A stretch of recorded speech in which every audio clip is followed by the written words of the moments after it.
એટલે છેલ્લા કેટલાક સમયથી ગુજરાતમાં દારૂબંધી અંગે ખાસ કરીને વિરોધ પક્ષના જિજ્ઞેશ મેવાણી ઘણી બધી વાતો કરી રહ્યા છે.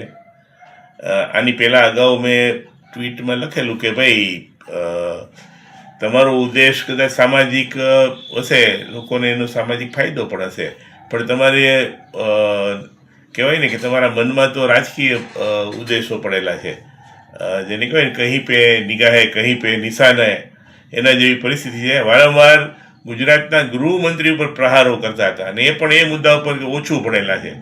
એ જિજ્ઞેશભાઈ બંધારણની વાતો ઘણીવાર કરતા હોય છે. એમને ખબર હોવી જોઈએ કે આપણા બંધારણમાં ક્યાંય લખ્યું નથી કે અમુક ભણેલા લોકો જ ચૂંટણી લડી શકે કે મંત્રી બની શકે. એને કદાચ યાદ હશે કે ખબર નહીં, પણ ગુજરાતના મુખ્યમંત્રી કેશુભાઈ પટેલ બહુ ઓછું ભણેલા હતા અને છતાં લોકમાન્ય નેતા હતા.